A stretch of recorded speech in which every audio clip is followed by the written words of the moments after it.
Hello, Wonderhussy here in the charming little town of Lovelock, Nevada.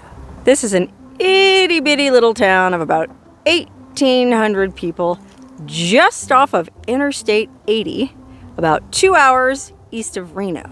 But despite being a town of only 1,800 people, Lovelock is noteworthy for a few different things. One is the name Lovelock, which is kind of a funny name for a town. I guess it's the last name of the old pioneer who founded this town in the first place. Lovelock is right on the old California Trail. So some guy named Lovelock, who was heading west in a wagon, got here and decided to stay.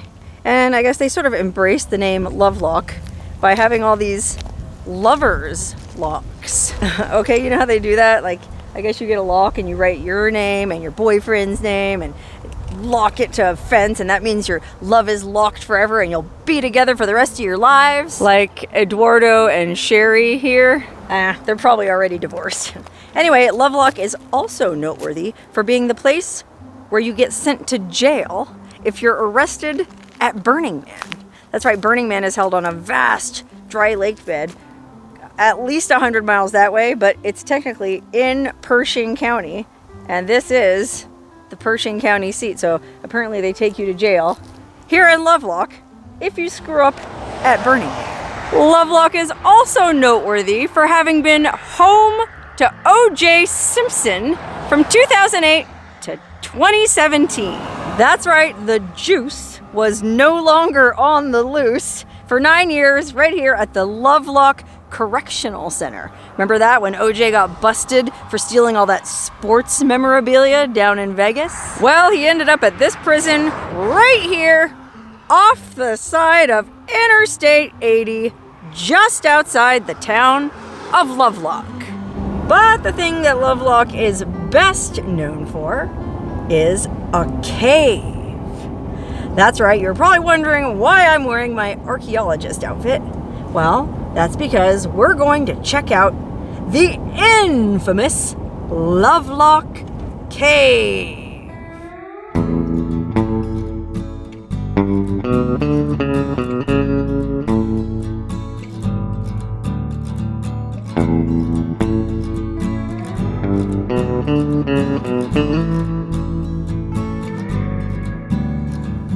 Okay, as we're driving out to this cave, you can see that the landscape is kind of just that scrubby kind of desert, high desert bushes. Not a lot of rocks laying around. Not to mention there's nary a tree in sight. So it's not like there's a lot of building materials for the peoples who lived in this area to construct dwellings out of. And so it stands to reason that they would seek shelter when they needed shelter from the elements in places like this cave we're coming up on.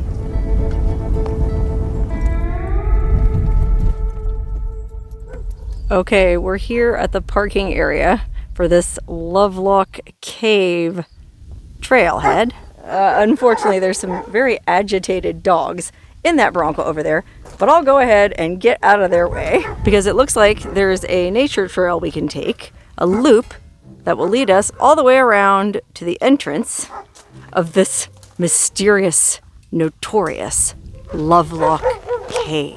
All right, guys. Geez, I'm leaving. Okay, anyway, you might be wondering, what is so mysterious about this cave? I mean, there's caves all over the place. I've certainly gone in my share of caves, and I've seen some pretty cool things. I've been in some pretty neat caves that had some pretty cool evidence of prehistoric peoples living there. Well, that's kind of the deal with this Lovelock Cave. Okay, according to the sign down there at the trailhead that I couldn't really read because those dogs were barking so loud, there were plenty of prehistoric peoples living in this area, which was once, I guess, the shores of Lake Lahontan. Okay, this vast basin was once a huge inland sea called Lake Lahontan, which dried up thousands of years ago, leaving behind little remnant puddles like Pyramid Lake and Walker Lake. But back in the days that we're going to in this Lovelock Cave adventure, this was all part of Lake Lahontan. And so there were these peoples, these Paiute, I guess they were Paiute Native Americans that lived on the shores of this lake, and they had a pretty decent life from what it sounds like. I mean, well, it might seem kind of hard scrabble to us today, but relatively lush for the time. They had all the fish they could eat. They had all the waterfowl they could catch and little ground squirrels, things like that for protein. There was lots of, I guess, edible grasses and nuts and seeds growing along the banks. So this really wasn't that bad of a place to live, you know, relatively speaking. And so the northern Paiutes lived here for centuries, probably mostly peacefully, until, dun dun dun, the arrival of the white man. That's right, the white settlers, like good old Lovelock, who ruled through and set up the town of Lovelock. Well, those people started coming through in the late 1800s, but it was two of these white people in particular that opened up a whole can of worms relating to this mysterious Lovelock cave. See, I guess back in 1911, there was these two miners who were up here digging in this cave looking for guano, okay? Bat shit. Well, guano is apparently a really good fertilizer. I guess it's super nutrient rich, and so it's prized as a fertilizer, and so these miners could make good money going around to caves in the area and digging out as much bat shit as they could. And so they came way out here to the edge of this vast, lonely ex-lake to this Lovelock cave and started digging, but what they found wasn't just guano. Okay, apparently the cave was full of guano, and so they started digging that out and dumping it in a big pile out front where they would sift through it to get rid of any rocks or twigs or impurities. Well, they started finding a lot of Native American artifacts, which really isn't a surprise. I mean, it's a cave, and like I said earlier, it's not like there's a lot of trees and rocks around these parts to build dwellings out of. If you needed to take shelter from a storm, you would have looked for a natural shelter like a cave. And so, of course, it stands to reason that for centuries, people had been sheltering in this cave. These guano miners found all these weird artifacts. They left most of them just sitting there because they didn't think they were that interesting. But some of the stuff they thought was cool, and they took that with them, including a mummified body of a 6'6" red-headed giant. Okay, 6'6" isn't really a giant by today's standards, but back then, even in 1911, I guess that was a pretty remarkable size for a skeleton, especially considering the size or the typical heights of the northern Paiute Indians. They're not that tall of a people. And so, golly, the fact that this skeleton was that tall, and the fact that it had red hair, which is also very unusual for northern Paiute people. They have dark hair. Well, all of a sudden it became like this big thing. Like, who are these red-headed giants living in this cave outside of Lovelock, Nevada? I guess in addition to the 6'6" mummy of the man, they also found like 5 female mummies. And I'm not sure if they were mummies or skeletons. My understanding is the conditions in this cave are pretty dry, and the fact that they were buried in layers of bat guano helped preserve them. So I know the 6'6" guy was definitely a mummy. I'm not sure about the females. Anyway, it just all seemed very mysterious.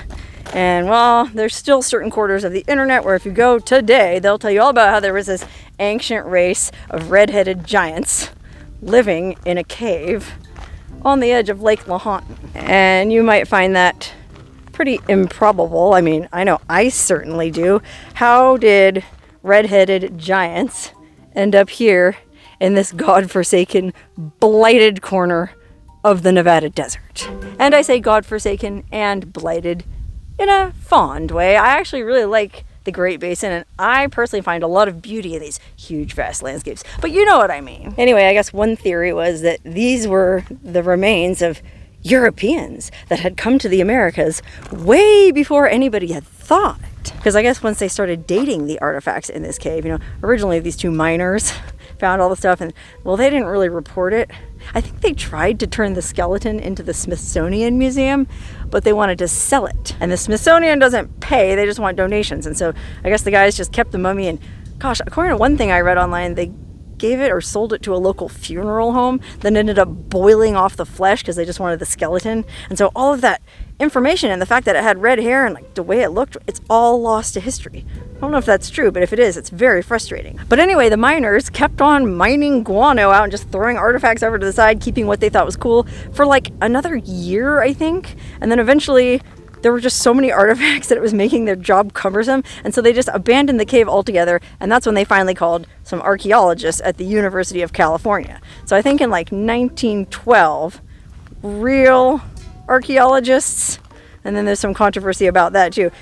Anyways, archaeologists started excavating this cave around 1912, and they were able to successfully date some of the items found in here. I mean, they found some really cool stuff buried in this guano, like a lot of hunting stuff, like duck decoys, fake ducks that were used to hunt the ducks that used to cruise around on this, what used to be a lake. Well, they had these really sophisticated duck decoys that were made out of tule reeds with real feathers on them, but it made them look like actual ducks, but they were fake.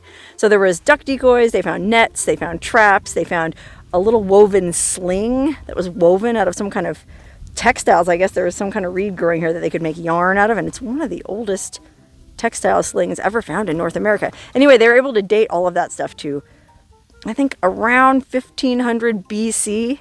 And so, no, there weren't any white Northern European people in the Americas in 1500 BC, or were there? Well, that's what a lot of people started conjecturing about when they found the skeleton of this red-headed giant. You know, like, could it have been Northern Europeans? Remember, Leif Erikson actually did come to Newfoundland way earlier than Columbus. I don't remember exactly when. I feel like it was around 1000 that Leif Erikson and the Vikings came over here. And, well, Vikings are tall, and some Vikings are red-headed. So, could it be that some of Leif Erikson's expedition decided to just keep on exploring and went from Newfoundland all the way to 2 hours east of Reno to go live in a cave? And then I heard an even more far-out theory that there was a Welsh explorer who came to the Americas. I don't remember what year, but it was way before Columbus. So some people think, oh, well, these red-headed giants, maybe they were descendants of this Welsh explorer or of these Vikings. I don't know. Personally, I'm a skeptic when it comes to all this woo-woo supernatural stuff, all this ancient alien stuff. I feel like, okay, you found a skeleton in a cave. It was 6'6". That's tall, but that's not without the realm of normal heights. You know, there's plenty of people nowadays that are 6'6". And even back then, although people were shorter, I'm sure there was the occasional outlier. So it doesn't necessarily mean it's some kind of supernatural giant. But you know how people are. They like to believe in werewolves and Bigfoot and all that kind of stuff. So like I said, if you go on YouTube or TikTok, God forbid, there's all kinds of videos talking about these supernatural, mysterious red-headed giants that lived in this cave. Okay, we're coming up on the entrance to the cave. I'm actually pretty excited to go in this cave because I've been wanting to come here for quite some time. It's just taken me a while to get up here because it is so remote and so desolate out here. I mean, you gotta want to come to Lovelock if you come to Lovelock. I mean, most people just blaze right by on Interstate 80. Not everyone has the temerity or the tenacity or the curiosity to explore these forgotten byways of the great, beautiful state of Nevada. And again, you might not agree with me, but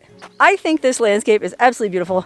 And to prove it to you, I'm going to do a quick panorama before we go in this cave. I don't know about you, but I personally think there is a supreme minimalist beauty in the vastness of this desolate landscape. I've heard it called a sea of sagebrush. I don't know if that's actually sagebrush growing out there or not. I'm just saying they call it a sea of sagebrush. And Nevada's got a lot of sagebrush. Anyway, I think it's beautiful. Okay, let's go in this cave. I'll be honest, I was kind of killing time trying to wait for these other people to leave anyway, but it looks like all the other cars have left. So I might, just might, have the cave to myself. Oh, wow, look. Okay, this isn't the cave. This is just some little archway that we can go through. Oh, I always feel so Indiana Jonesy doing stuff like this. I actually don't know where the entrance to this cave is. It looks like there's all kinds of little nooks and crannies that you could crawl down into. Oh, but it looks like up here, there's a little sign-in box. This must be the official entrance to the cave. And it looks like there's a little plaque. Probably has some information on it. Let's see. All right, here's a little diagram showing about the cave expedition. Look, there's that Thule duck decoy I was talking about. They're really cool. Oh, I guess they found a pair of sandals made out of sagebrush. So I guess there is sagebrush here.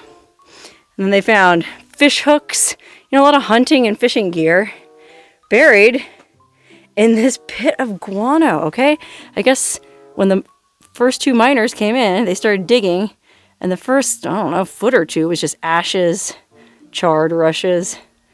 Then they started getting into the layers of guano, and then they found this big cache of all kinds of goodies. Which I know they were just looking for guano and trying to make a buck, but it must have been really exciting to find these. I think it would have been exciting to find these duck decoys and these old sandals and these old baskets, and then this mummified red-headed giant. I mean, I'd probably try to sell some stuff to the Smithsonian too, especially if I was a hard scrabble miner just trying to make a buck. Let's see what's in here. Oh, look at that. So you just sign your name if you come here. Today's October 11th, so these guys were just here. But it looks like they were from New York and Nevada. And they said, way cool. But you can see people come here quite a bit. I mean, these are all from the month of October, the last couple weeks. Wow, I'm impressed that this many people come out here. Guess I better sign my name. Okay, I wrote the date, my name, where I'm from. Fascinating and beautiful. Because so far, it really is. Okay, look here. There's a little sign they put up saying Lovelock Cave Archaeological Site. Lovelock Cave was discovered in 1911 by guano bat dung miners who found Indian artifacts in the cave deposits. Just like I said. Boy, can you imagine being a guy back in those days? Like, let's just back up for a minute.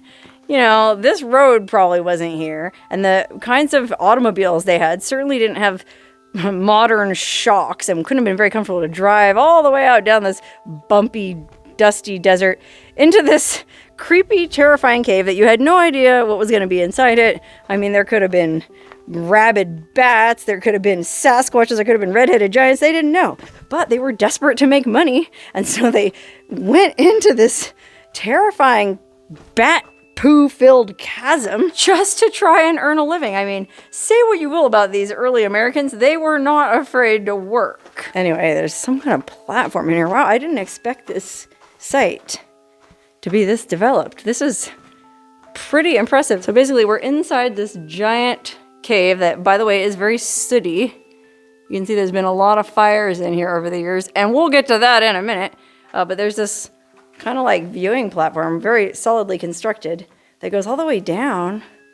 Oh, it could be down here. This goes down to another smaller viewing platform that I guess just looks over more of the interior of this cave. And you can see there's like dirt still piled up in the bottom of it. Well, can you imagine what it must have been like when those miners came in here? I mean, this thing was like sky high with guano. I think they excavated 3 to 6 feet of guano on that first trip when they first found the mummy and all that stuff. 3 to 6 feet of guano. And so what's left here now is really nothing in comparison. I mean, it must have gone all the way halfway up the wall. Okay, so you're probably wondering, what's the big deal? People go in caves and find Native American artifacts all the time. All right, they found a skeleton that was taller than normal and that had red hair, but, well, there's a scientific explanation for both of those things. One, hair pigment changes over time. So even if you did have dark black hair when you were alive, you know, 1,000, 2,000 years later, your hair could turn red, especially if it's preserved in 6 feet of bat dung inside a cave. And secondly, yeah, like I said earlier, 6'6" is tall, but it's not without or outside the realm of possibility that somebody could have been 6'6". So why does everybody have these weird supernatural theories? Or theories about this being another race of people from, you know, Norway or Wales? Well, I'm glad you asked. There actually are some mitigating circumstances that make this whole story of the red-headed giants very interesting. Okay, if you're a skeptic like me, you think that these miners probably played up the fact that they found this giant skeleton in here just as sort of like a tourist attraction to try and get people to come out to Lovelock and see the cave where the red-headed giant was discovered. You know, as we saw, Lovelock is a pretty small town. Back then it was even smaller. They probably needed all the tourists they could get.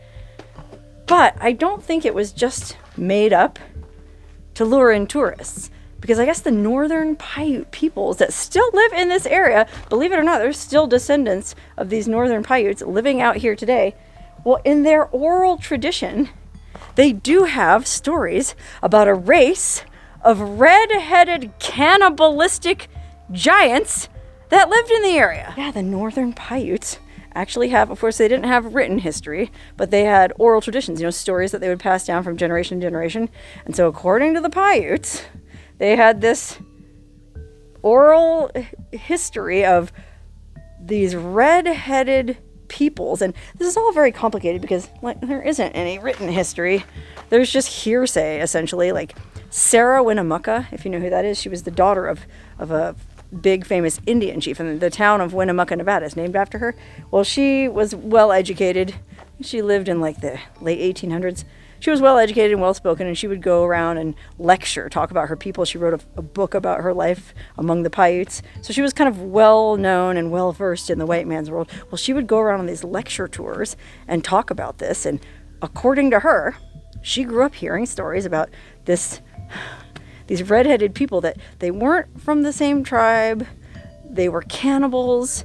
They ate other humans. They would even dig up the bodies of Sarah Winnemucca's tribespeople after they had died to eat them. And so her people, which I'm just going to call the Paiute, because I can't remember the name of her specific band of Paiute, so we'll just say Sarah Winnemucca's Paiutes, were constantly at war with these red-headed people, which I guess, according to her, they were kind of almost animalistic, barbarian, like not very smart, didn't have their stuff together. They wore rough clothes made out of animal skins and feathers, and they had bones. They would put animal bones in their hair. So they kind of sound like, central casting cave people, or like Raquel Welch in 1 million BC. The kind of people you would expect to be living in a cave like this. Only I don't think these redheaded people actually lived in this cave.